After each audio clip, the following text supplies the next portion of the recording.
Tonight, we've got three major new developments in the mysterious death of Nolan Wells. First up, witnesses reportedly told investigators Wells had been drinking heavily with friends on Horn Island before he disappeared. That's according to a document with preliminary information from the Mississippi Department of Marine Resources. It was obtained by ABC News. Second, Nolan's friends have long said that he chose to remain on Horn Island after their boat left. Remember, he was talking to a young girl, young lady. Well, now, TMZ reports that sources with direct knowledge of the investigation say that at least two witnesses told law enforcement they saw Nolan on the island after that boat departed. Now, we haven't independently verified those claims. Authorities have not publicly confirmed them, but you can see why it's significant. Third, we've played brief excerpts of this distress call that were made from the boat on the show before, but now there is a longer version of the recording that has been released by the Mississippi Department of Marine Resources. It was aired by multiple local news outlets. In the call, a teen tells a sea tow dispatcher that the boat's bilge pump has failed, that the boat is sinking. And throughout the call, you can hear this commotion and multiple voices in the background. TMZ then took that same recording and enhanced the audio. The outlet says that some people believe that when you hear this or when you listen to it, they can hear, "Is he dead?" along with other phrases, including "Nolan, check his chest, wake up." So we want to play you clips from both versions. First, here's the original recording. Detail assistance, Vicky speaking. How can I help you? Hey, we're at the west tip of Horn, and our bilge pump stopped working. We're sinking. Can y'all please come? We have a membership. All right, of course. How far is the water coming up, sir? Can you give me a description? Okay, now here's TMZ's enhanced version of that same recording.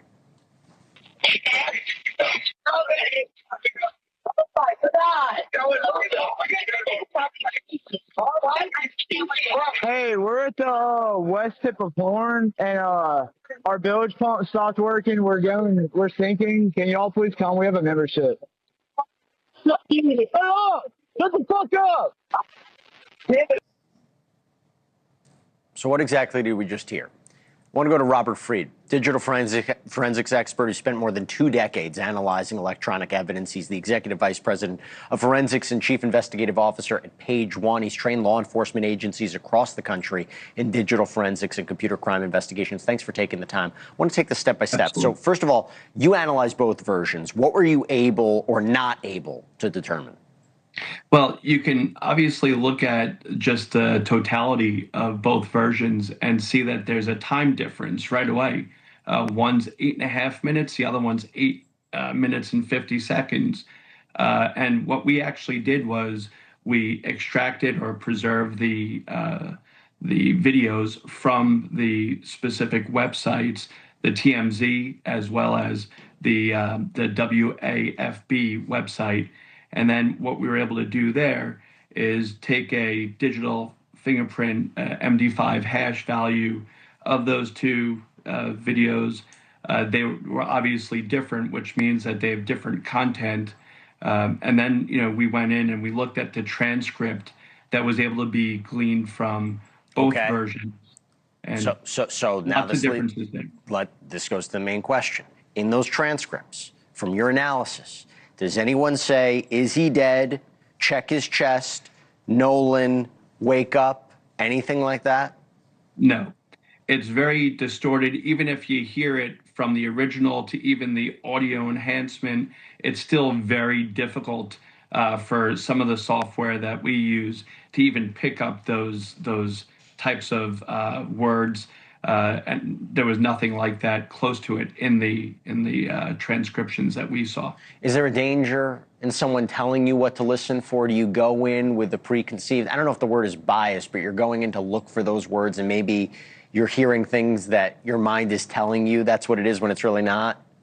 Absolutely. When I first heard about some of the words that were apparently heard, my mind was automatically going to that as well. Am I going to hear those? Things like that. So my perception is, okay, let me hear what everybody's talking about and let's go down to, the specifics of it from a forensic analysis perspective. Can I actually transcribe those specific words as well from what's being provided to me. So what do you think law enforcement's doing with this audio? If you were part of the investigation, what would you do with this audio now? I would want to go and make sure that I have the data from the original source. You know, what generated this audio recording? Let me go to the source. Because if I'm looking at different variations, you can even see, Jesse, that there's redactions in those audio recordings. There's account numbers that were shared. There were phone numbers. All that stuff is different than the original. I want to see the original, and I want to look at the metadata of the original. So in other words, just real quick, if somebody said their phone number, there could be something in the background. That could be interesting. Right. Okay. Absolutely. All right. Absolutely. Interesting. Robert Freed, thanks so much. For weeks, the Nolan Wells investigation has been surrounded by one question after another. Who saw Nolan last? Why do some witness accounts differ? And what, if anything, does the newly released dispatch audio actually reveal? Now, two new developments have reignited national attention. A close friend of Nolan Wells has publicly broken his silence, offering his version of what happened on Horn Island. At the same time, newly released C-tow dispatch audio is being examined by investigators, attorneys, and independent audio experts who are trying to determine whether it adds anything meaningful to the timeline. But before we examine either development, it's important to separate one fact from one rumor. Despite headlines circulating online, the FBI has not publicly released a new comprehensive statement announcing conclusions about Nolan Wells' death or changing the direction of the investigation. What officials have confirmed is that the FBI is assisting with digital evidence and investigating threats related to people connected to the case, while local authorities continue leading the investigation. That distinction matters, because in a case that has captured national attention, headlines often move much faster than evidence. Let's begin with the friend who recently decided to speak publicly. For weeks, many of Nolan's friends stayed largely silent, while online speculation intensified. Some received threats. Others were accused on social media before investigators had released many details about the evidence. Now, one of Nolan's longtime friends, Trayston Shepard, has publicly shared his account of that day. In interviews with ABC News, Shepard denied many of the rumors circulating online. He said that a widely shared video showing an argument did not capture Nolan arguing with anyone. Instead, Shepard said the voice heard shouting in the video was his own. "That's my voice," he said, explaining that he had become involved in an unrelated altercation and that Nolan was not the person yelling in the recording. That statement immediately changed part of the public conversation. For days, many people believed the viral clip documented Nolan's final confrontation before his disappearance. If Shepard's account is accurate, then one of the most widely shared assumptions about the case may have been based on a mistaken identity. But investigators aren't expected to rely on anyone's statement by itself. Instead, they'll compare that interview with every other piece of evidence they've collected. That's exactly how detectives approach conflicting accounts. One interview may explain a misunderstanding, or it may create new questions. Either way, it becomes another piece of the timeline.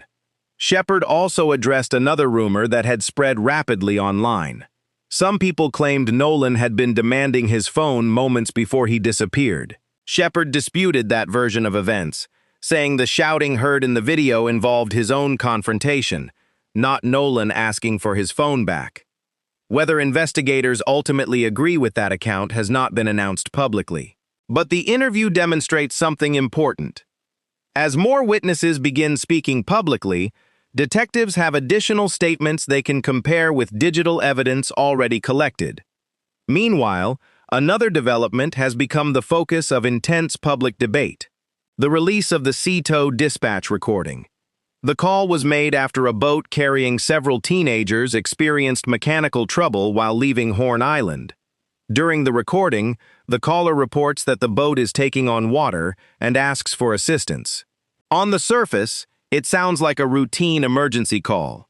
But beneath the main conversation, faint voices can be heard in the background. Those voices have now been replayed millions of times. Some listeners believe they hear someone calling Nolan's name. Others believe someone asks, "Is he dead?" Still others hear nothing intelligible at all. That disagreement has led to countless enhanced versions of the recording appearing online. Professional forensic audio experts, however, are urging caution. Jennifer Owen, an audio specialist interviewed about the case, explained that compressed internet copies and AI-enhanced versions can introduce artifacts and make people believe they're hearing words that may not actually be present. She said any meaningful analysis should be performed using the original recording under controlled forensic conditions, not clips circulating on social media. That advice reflects how investigators typically approach recordings like this. They don't begin with assumptions. They begin with the original evidence. If the audio can be clarified, they compare it against witness statements, GPS records, cell phone data, and other forensic evidence. Only then do they decide whether the recording changes the timeline. And that's exactly why this newly released audio has become so important. Not because investigators say it solves the case, but because it gives detectives another piece of evidence that can either support or challenge the timeline already under review. As investigators continue comparing the dispatch recording with witness interviews and digital evidence, another question has quietly emerged. If the friend's public account is accurate, does the rest of the evidence support what he says happened that day? At first glance, the friend's interview appears to answer one of the biggest questions in the Nolan Wells investigation. But the more closely investigators compare his statements with the evidence, the more important another question becomes. Does every piece of evidence tell the same story? That's how major investigations move forward. Not by deciding who's telling the truth first, but by determining whether the physical evidence supports what witnesses remember. According to Trayston Shepard, the viral video that many people believed captured Nolan arguing shortly before he disappeared has been misunderstood from the very beginning. Shepard says the person shouting wasn't Nolan. It was him. If that's true, one of the most widely shared assumptions surrounding the case changes immediately. Because for weeks, people online pointed to that video as evidence that Nolan had been involved in a confrontation shortly before he vanished. Now, investigators have another version of those events to compare against everything else they've collected. But detectives won't stop there. One witness statement, even a detailed one, is never enough. Every interview must be tested. Every timeline must be verified. Every claim must be compared against objective evidence. That's where the newly released dispatch audio becomes especially important. While millions of people have focused on the background voices, investigators are likely examining something much simpler: the timeline. Exactly when was the call made? Where was the boat located? Who was known to be on board? And does the recording fit with the movements documented by GPS data? Those are questions that electronic evidence can often answer more reliably than memory alone. The dispatch recording gives investigators a precise point in time. The GPS records provide the boat's reported movements. Cell phone data may establish where individual devices were located. When those pieces are layered together, detectives begin reconstructing the final hours, minute by minute. That process may ultimately prove more valuable than identifying every word spoken in the background of the call. Meanwhile, the audio itself continues generating intense debate. After enhanced versions spread across social media, thousands of listeners became convinced they could hear Nolan's name. Others believed someone asked, "Is he dead?" Professional audio specialists have urged caution. They've explained that compressed recordings, background engine noise, wind, overlapping voices, and AI enhancement tools can all affect what listeners think they hear. That's why investigators generally rely on the original recording, not edited versions circulating online. Only after careful forensic analysis can they determine whether any of the background speech is clear enough to be interpreted with confidence. At this point, authorities have not publicly confirmed the identity of those background voices. nor have they announced that the recording changes their conclusions about Nolan's final movements. But that doesn't mean the recording lacks importance. Far from it. Every second of that call can be compared against the rest of the evidence. Investigators can determine whether witness statements match the timing of the dispatch. They can compare GPS records with the caller's reported location. They can analyze cell phone activity occurring around the same time. In other words, the recording becomes one more piece of a much larger puzzle. Meanwhile, Nolan's family continues asking the same question they've asked from the beginning. What really happened after Nolan was last seen? Through attorney Ben Crump, they've consistently urged investigators to examine every witness interview, every digital record, every forensic finding, and every available lead before reaching any final conclusions. That request reflects how experienced investigators approach difficult cases. They don't assume. They verify. They don't rely on one witness. They compare all of them. And they don't allow public pressure to determine where the investigation goes next. The evidence does that. As detectives continue reviewing the dispatch audio alongside GPS records, cell phone data, and the latest witness statements, another issue is quietly moving closer. The next stage of the legal investigation, and what prosecutors may decide to do after reviewing everything investigators have gathered, could become the most significant development in the Nolan Wells case so far. As investigators continue reviewing every piece of evidence, one fact has remained unchanged from the very beginning. The Nolan Wells investigation is still active. Despite weeks of headlines, viral videos, and countless theories circulating online, detectives continue approaching the case the same way they did on day one. One fact at a time. One witness at a time. One piece of evidence at a time. That's because investigators understand something the internet often forgets. The loudest theory isn't always the closest to the truth. It's the evidence that matters. Take the dispatch audio, for example. For millions of people, the recording became the centerpiece of the entire investigation. Some listeners became convinced they heard Nolan's name. Others believed someone could be heard asking, "Is he dead?" But investigators aren't expected to make decisions based on what people think they hear after listening to an edited clip on social media. They're examining the original recording. They're comparing it with GPS data. They're comparing it with witness interviews. And they're comparing it with digital evidence recovered during the investigation. Only when those pieces begin telling the same story can detectives begin drawing reliable conclusions. The same approach applies to the recent interview given by Nolan's friend. Publicly breaking his silence answered some questions, but it also created new ones. If his account is accurate, investigators now have another version of events that must be tested against the physical evidence. Does it match the timeline? Does it align with cell phone records? Does it fit with where the boat was located? Does it explain the statements made by other witnesses? Those are the questions detectives, not social media, are trying to answer. At the same time, prosecutors continue preparing for the next stage of the investigation. Officials have previously indicated that once investigators complete their work, the evidence is expected to be presented through the legal process for review. Exactly when that will happen has not been announced publicly, nor have prosecutors indicated whether the available evidence will ultimately support criminal charges.